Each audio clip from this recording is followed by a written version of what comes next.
ಎಲ್ಲರಿಗೂ ನಮಸ್ಕಾರ. Aryan food recipe ವ್ಲಾಗ್ಗೆ ನಿಮ್ಮೆಲ್ಲರಿಗೂ ಸ್ವಾಗತ.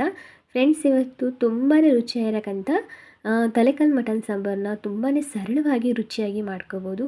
ತುಂಬಾ ಚೆನ್ನಾಗಿರುತ್ತೆ ಅಂತಲೇ ಹೇಳ್ಬೋದು. ಇದನ್ನು ಯಾವ ಥರ ಮಾಡೋದು, ಯಾವ ಥರ ಮಸಾಲೆಗಳನ್ನ ಹಾಕಿ ನಾವು ಮನೆಯಲ್ಲೇ ರುಚಿಯಾಗಿ ನಾವು ತಲೆಕಾಲು ಮಟನ್ ಸಾಂಬಾರನ್ನ ಯಾವ ಥರ ಮಾಡೋದಂತ ನೋಡ್ಕೊಬರೋಣ ಬನ್ನಿ ಫ್ರೆಂಡ್ಸ್. ಈ ರೆಸಿಪಿನೇ ನೀವು ಕೊನೆಯವರೆಗೂ ನೋಡಿ. ಇಷ್ಟ ಆಗಿದ್ದರೆ ನನ್ನ ರೆಸಿಪಿ ಚಾನಲ್ನ ನೀವು ಸಬ್ಸ್ಕ್ರೈಬ್ ಮಾಡ್ಕೊಳ್ಳಿ. ಮೊದಲಿಗೆ ಈರುಳ್ಳಿನ ಒಂದು ಜಾರ್ಗೆ ಒಂದು 4ರಿಂದ 5 ಈರುಳ್ಳಿನ ಕಟ್ ಮಾಡಿ ಹಾಕ್ಕೊಂಡಿದ್ದೀನಿ. ಹಾಗೆ ಒಂದು 2 ಟೇಬಲ್ ಸ್ಪೂನ್ ಆಗುವಷ್ಟು ಶುಂಠಿ, ಹಾಗೆ ಒಂದು 3 ಗೆಡ್ಡೆ ಆಗುವಷ್ಟು ಬೆಳ್ಳುಳ್ಳಿ, ಹಾಗೆ ಒಂದು ಅಂದರೆ ತೀರಾ ಹಣ್ಣಾಗಿರಬೇಕು ಅಂಥ ಟೊಮೊಟೊನ ನಾನು ಒಂದು ಹಾಕ್ಕೊಂಡಿದ್ದೀನಿ. ಹಾಗೆ ಒಂದು ಹಸಿಮೆಣಸಿನ್ಕಾಯಿ ಕಟ್ ಮಾಡಿ ಹಾಕ್ಕೊಂಡಿದ್ದೀನಿ. ಹಾಗೆ ಅರಿಶಿನ ಒಂದು ಅರ್ಧ ಟೇಬಲ್ ಸ್ಪೂನು, ಒಂದು ಅರ್ಧ ಟೇಬಲ್ ಸ್ಪೂನ್ ಆಗುವಷ್ಟು ಮೆಣಸು, ಹಾಗೆ 2 ಏಲಕ್ಕಿ, ಹಾಗೆ ಒಂದು 2 ಲವಂಗ, ಹಾಗೆ ಕೊತ್ತಂಬರಿ ಸೊಪ್ಪನ್ನ ಕಟ್ ಮಾಡಿ ಒಂದು ಅರ್ಧ ಕಟ್ಟಾಗುವಷ್ಟು ಕೊತ್ತಂಬರಿ ಸೊಪ್ಪನ್ನ ಇದಕ್ಕೆ ಸೇರಿಸ್ತಾ ಇದ್ದೀನಿ. ಕೊತ್ತಂಬರಿ ಸೊಪ್ಪನ್ನ ಚೆನ್ನಾಗಿ ತೊಳೆದ್ಬಿಟ್ಟು ನಾನು ಸಣ್ಣದಾಗಿ ಕಟ್ ಮಾಡಿ ಹಾಕ್ಕೊಂಡಿದ್ದೀನಿ. ಹಾಗೆ ಕೂಡ ಹಾಕೋಬೋದು, ಆದರೆ ಸಣ್ಣದಾಗಿ ಕಟ್ ಮಾಡಿ ಹಾಕ್ಕೊಂಡ್ರೆ ಬೇಗ ನುರಿಯುತ್ತೆ. ಹಾಗೆ ನಾನಿಲ್ಲಿ ಪುದೀನ ಸೊಪ್ಪನ್ನು ಕೂಡ ಒಂದು 1/4 ಕಟ್ಟಾಗುವಷ್ಟು ಹಾಕ್ಕೊಂಡಿದ್ದೀನಿ. ಅರ್ಧ ಕಟ್ಟು ಕೊತ್ತಂಬರಿ, ಹಾಗೆ 1/4 ಕಟ್ಟಾಗುವಷ್ಟು ಪುದೀನ. ಈಗ ಒಂದು ಸ್ವಲ್ಪ ನೀರನ್ನ ಸೇರಿಸ್ಕೊಳ್ಳೋಣ. ನೀರನ್ನ ಸ್ವಲ್ಪನೇ ನೋಡಿಬಿಟ್ಟು ಹಾಕ್ಕೊಳ್ಳಿ. ಇವಾಗ ಇದನ್ನು ಚೆನ್ನಾಗಿ ನುಣ್ಣಗೆ ಇದನ್ನ ಪೇಸ್ಟ್ ರೀತಿ ನಾವು ಇದನ್ನು ಚೆನ್ನಾಗಿ ನುಣ್ಣಗೆ ರುಬ್ಕೋಬೇಕು. ನೋಡಿದ್ರಲ್ಲ ಯಾವ ಥರ ಅಂತ. ಇದಾದಮೇಲೆ ನಾನು ಮತ್ತೆ ಇನ್ನೊಂದು ಮಸಾಲೆನ ರುಬ್ಕೊಳ್ಳಿಕ್ಕೆ ಅದೇ ಜಾರನ್ನ ಬಳಸಿದ್ದೀನಿ.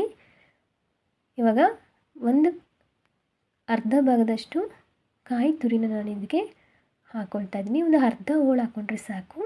ಸಾಂಬಾರು ನಿಮಗೆ ಜಾಸ್ತಿ ಬೇಕು ಅಂದರೆ ಇನ್ನೂ ಒಂದು ಸ್ವಲ್ಪ ಕಾಯಿನ ಆ್ಯಡ್ ಮಾಡ್ಕೋಬೋದು.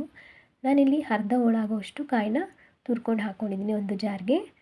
ಇವಾಗ ಒಂದು 2 ಹಿಡಿ ಆಗುವಷ್ಟು ಕಡಲೆನ ಇದಕ್ಕೆ ಹಾಕ್ಕೊಳ್ತಾ ಇದ್ದೀನಿ. ಕಡಲೆ ಹಾಕಿದ ನಂತರ ನಾನಿಲ್ಲಿ 1 ಟೇಬಲ್ ಸ್ಪೂನ್ ಆಗುವಷ್ಟು ಗಸಗಸೆನ ಇದಕ್ಕೆ ಸೇರಿಸ್ತಾ ಇದ್ದೀನಿ. ಹಾಗೆ ಇದರಲ್ಲಿ 1.5 ಟೇಬಲ್ ಸ್ಪೂನ್ ಆಗುವಷ್ಟು ಚಕ್ಕೆನ ಇದಕ್ಕೆ ಸೇರಿಸ್ತಾ ಇದ್ದೀನಿ.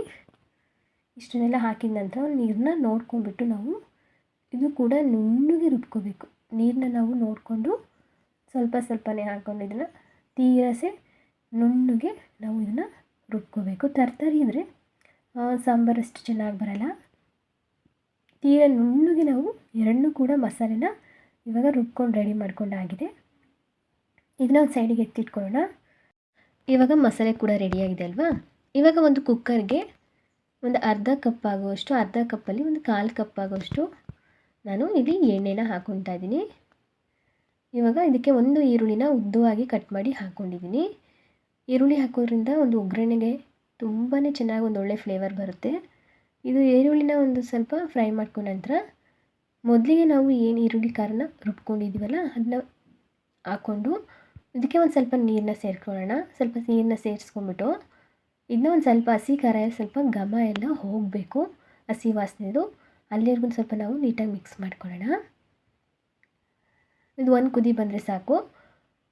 ನೋಡಿ, ಒಂದು ಕುದಿ ಬರ್ತಿದೆಯಲ್ವ. ಇವಾಗ ನಾವು ತೊಳೆದಿರೋಕ್ಕಂಥ ತಲೆ ಮಾಂಸದ ಮಟನ್ನ ಇದಕ್ಕೆ ಸೇರಿಸ್ತಾ ಇದ್ದೀನಿ. ತೀರಾ ಎಳೆ ಮಟನ್ ಆದರೆ ಒಂದು 2 ವಿಷಲ್ ಕೂಗಿಸಿದ್ರೆ ಸಾಕು. ತುಂಬಾ ಬಲ್ತಿದೆ ಮಟನ್ನು ಅಂದರೆ ನೀವೊಂದು 5ರಿಂದ 6 ವಿಷಲಾದ್ರು ನೀವು ಕೂಗಿಸ್ಕೋಬೇಕಾಗುತ್ತೆ. ಕೆಲವ್ರು ಏನು ಮಾಡ್ತಾರೆ ಅಂದರೆ ಈರುಳ್ಳಿ ಖಾರದಲ್ಲಿ ಮೊದಲಿಗೆ ಉಪ್ಪು, ಧನಿಯಾ ಪುಡಿ, ಉಪ್ಪೆಲ್ಲ ಹಾಕಿ ಈರುಳ್ಳಿ ಮಸಾಲೆಲಿ ಕೂಗಿಸ್ಕೊಳ್ತಾರೆ. ನಾನಿಲ್ಲಿ ಡೈರೆಕ್ಟಾಗಿ ಎಲ್ಲ ಮಸಾಲೆನೂ ಕೂಡ ಒಟ್ಟಿಗೆ ಹಾಕಿ ಇದು ಸ್ವಲ್ಪ ಎಳೆ ಮಟನ್ ಆಗಿರೋದ್ರಿಂದ ಒಂದು 2 ವಿಷಲ್ನ ನಾನಿಲ್ಲಿ ಕೂಗಿಸ್ತಾ ಇದ್ದೀನಿ. ಇವಾಗ ನೋಡಿ ಕುದೀತಾ ಇದೆ ಅಲ್ವಾ. ಸ್ವಲ್ಪ ನೀಟಾಗಿ ಮಿಕ್ಸ್ ಮಾಡಿಕೊಂಡು ಒಂದು ಕುದಿ ಬಂದ ತಕ್ಷಣ 1.5 ಟೇಬಲ್ ಸ್ಪೂನ್ ಆಗೋಷ್ಟು ಚಿಲ್ಲಿ ಪೌಡರ್, ಹಾಗೆ 1-2 ಟೇಬಲ್ ಸ್ಪೂನ್ ಆಗೋಷ್ಟು ಧನಿಯಾ ಪುಡಿ, ಅಂದರೆ ನಾವು ಮನೇಲೇ ಮಾಡಿರೋಕ್ಕಂಥ ಸಾಂಬಾರು ಮಸಾಲ ಪುಡಿನ ಇದಕ್ಕೆ ಸೇರಿಸ್ತಾ ಇದ್ದೀನಿ. ಇವಾಗ ನೀಟಾಗಿ ಮಿಕ್ಸ್ ಮಾಡ್ಕೊಳ್ಳೋಣ. ನೋಡಿ, ಚೆನ್ನಾಗಿ ಮಟನ್ಗೆ ಖಾರ ಎಲ್ಲ ಮಸಾಲೆ ಎಲ್ಲ ನೀಟಾಗಿ ಹಿಡಿಬೇಕು. ಇವಾಗ ನೀಟಾಗಿ ಚೆನ್ನಾಗಿ ಮಿಕ್ಸ್ ಮಾಡ್ಕೋಬೇಕು. ಇವಾಗ ಮಿಕ್ಸ್ ಮಾಡಿಕೊಂಡು ಒಂದು 5 ನಿಮಿಷ, ಒಂದು 10 ನಿಮಿಷ ಇದನ್ನು ಚೆನ್ನಾಗಿ ಕುದಿಸ್ಕೋಬೇಕು ಮಸಾಲೆ ಹಾಕಿದ ಮೇಲೆ. ಇದಾದಮೇಲೆ ಕೊನೆಗೆ ನಾವು ಈರುಳ್ಳಿ ಮಸಾಲೆ ಹಾಕಿದ ನಂತರ ಕೊನೆಗೆ ಕಾಯಿ ಮಸಾಲೆ ಏನು ರುಬ್ಬಿರ್ತೀವಲ್ಲ ಇದನ್ನು ಹಾಕ್ಬಿಟ್ಟು ನಮಗೆ ಎಷ್ಟು ಹದವಾಗಿ ನಮಗೆ ಸಾರು ಬೇಕು, ಗಟ್ಟಿ ಬೇಕೋ ತೆಳು ಬೇಕು ಅಂತ ನೋಡಿ ನೀರನ್ನ ನಾವು ನೋಡ್ಕೊಂಬಿಟ್ಟು ನಾವು ನೀರನ್ನ ಕಾಯಿ ಮಸಾಲೆ ಹಾಕಿದ ನಂತರ ನಾವು ಇದಕ್ಕೆ ನೀರನ್ನ ಆ್ಯಡ್ ಮಾಡ್ಕೋಬೇಕಾಗುತ್ತೆ. ನೋಡಿ, ಹಾಕಿದ ನಂತರ ನಾನು ಒಂದು ಸಲ ನೀಟಾಗಿ ಮಿಕ್ಸ್ ಮಾಡ್ಕೊತಾ ಇದ್ದೀನಿ. ಮಿಕ್ಸ್ ಮಾಡ್ಕೊಂಡ ನಂತರ ಸಾಂಬಾರು ಹದನ ನಾವು ಇಲ್ಲಿ ನೋಡಬೇಕು. ತೆಳು ಇದೆಯೋ ಗಟ್ಟಿ ಇದೆಯೋ ನೋಡಿ. ಸ್ವಲ್ಪ ಗಟ್ಟಿ ಅನಿಸಿದರೆ ನಾನಿಲ್ಲಿ ನೀರು ಹಾಕ್ಕೊತಿದ್ದೆ. ನನಗೆ ಸಾಕು. ತುಂಬ ತೀರ ತೆಳುವಾದರೆ ಮುದ್ದೆಗೆಲ್ಲ ಅಷ್ಟು ಚೆನ್ನಾಗಿರಲ್ಲ. ಸ್ವಲ್ಪ ಗಟ್ಟಿ ಇದ್ದರೆ ಮುದ್ದೆಗೆಲ್ಲ ಸ್ವಲ್ಪ ಅದು ಅಂಟ್ಕೋಬೇಕು ಸಾಂಬಾರು. ಆ ರೀತಿ ಇರಬೇಕು ಅಂದರೆ ಸ್ವಲ್ಪ ಗಟ್ಟಿಗೆ ಮಾಡ್ಕೊಳ್ಳಿ. ರುಚಿಗೆ ತಕ್ಕಷ್ಟು ಸ್ವಲ್ಪ ಉಪ್ಪನ್ನ ಹಾಕಿ ಒಂದು ಸ್ವಲ್ಪ ಕೊತ್ತಂಬರಿ ಹಾಕಿಬಿಟ್ಟು ಒಂದು ಸಲ ನೀಟಾಗಿ ಮಿಕ್ಸ್ ಮಾಡ್ಕೊಳ್ಳೋಣ. ಚೆನ್ನಾಗಿ ಇದು ಮಿಕ್ಸ್ ಆಗಬೇಕು. ನೋಡ್ತಾ ಇದ್ರಲ್ಲ, ಇವಾಗ ಒಂದು ಕುದಿ ಬರೋಕ್ಕೆ ಶುರುವಾಗಿದೆ ಅಲ್ವಾ. ಇವಾಗ ನೋಡ್ಕೊಳ್ಳಿ ಕರೆಕ್ಟಾಗಿದೆ ಅದ.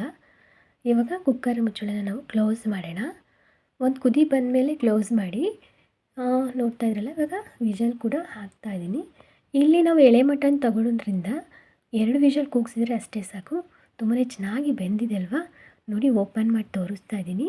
ಇವಾಗ ಚೆನ್ನಾಗಿ ಬೆಂದಿದೆ, ಎಣ್ಣೆ ಕೂಡ ಚೆನ್ನಾಗಿ ಬಿಟ್ಟಿದೆ. ಇದಕ್ಕೆ ಸ್ವಲ್ಪ ಕೊತ್ತಂಬರಿನ ಕಟ್ ಮಾಡಿ ಹಾಕ್ಕೊಂಡಿದ್ದೀನಿ. ಕೊತ್ತಂಬರಿ ಸೊಪ್ಪನ್ನ ಹಾಕಿದ ನಂತರ ಚೆನ್ನಾಗಿ ಒಂದು ಸಲ ಮಿಕ್ಸ್ ಮಾಡ್ಕೊಳ್ಳೋಣ. ನೋಡಿ ಯಾವ ಥರ ಬಂದಿದೆ ಸಾಂಬಾರು. ತುಂಬಾ ಚೆನ್ನಾಗಿ ಬಂದಿದೆ ಅಲ್ವಾ. ರಾಗಿ ಮುದ್ದೆ ಹಾಗೆ ತಲೆ ಮಾಂಸದ ಸಾಂಬಾರು ತುಂಬಾ ಚೆನ್ನಾಗಿರುತ್ತೆ ಫ್ರೆಂಡ್ಸ್. ನಿಮ್ಮೆಲ್ಲರಿಗೂ ಈ ರೆಸಿಪಿ ಇಷ್ಟ ಆಗಿದೆ ಅನ್ಕೋತೀನಿ. ಇಷ್ಟ ಆಗಿದ್ರೆ ಪ್ಲೀಸ್ ನನ್ನ ಚಾನಲ್ ಸಬ್ಸ್ಕ್ರೈಬ್ ಮಾಡ್ಕೊಳ್ಳಿ, ಹಾಗೆ ಲೈಕ್ ಮಾಡಿ, ಶೇರ್ ಮಾಡಿ. ಧನ್ಯವಾದ.